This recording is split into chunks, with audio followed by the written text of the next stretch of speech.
চিংড়ির মালাইকারি খেতে কিন্তু আমরা কম বেশি সবাই ভালোবাসি। তো বাড়িতেই কীভাবে খুব সহজে চিংড়ির মালাইকারি বানাবেন চলুন দেখে নিই।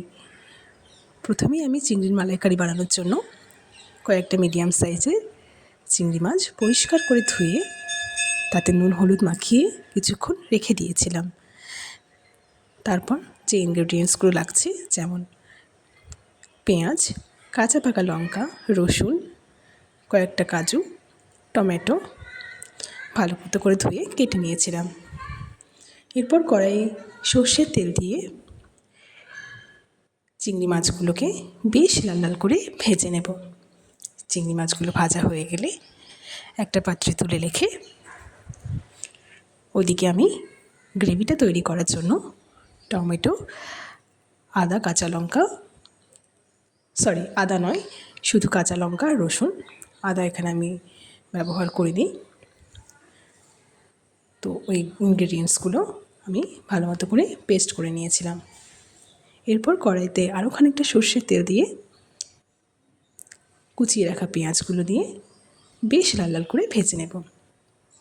তারপর বেটে রাখা মশলাটা দিয়ে পরিমাণ মতো নুন হলুদ দিয়ে মশলাটা কষিয়ে নিতে হবে যতক্ষণ না পর্যন্ত এই যে এরকম মশলাটা থেকে তেল বেরিয়ে আসছে। এরপর দিয়ে নিয়েছিলাম বেটে রাখা কাজু বাদাম আর নারকেলের দুধটা। আরও কিছুক্ষণ নাড়াচাড়া করে শেষে আমি দিয়ে নেব সামান্য পরিমাণ জল। জলটা দিয়ে আরও কিছুক্ষণ ফুটতে দেব।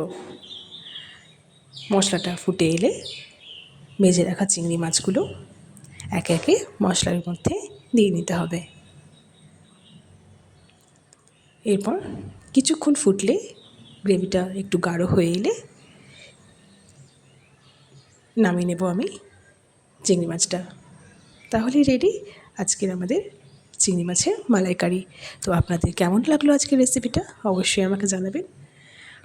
ভালো লাগলে বাড়িতে নিশ্চয়ই একবার ট্রাই করবেন। তো আপনারা কে কে চিংড়ি মাছের মালাইকারি খেতে ভীষণ ভালোবাসেন আমার মতো আমাকে কমেন্টে জানাতে ভুলবেন না কিন্তু।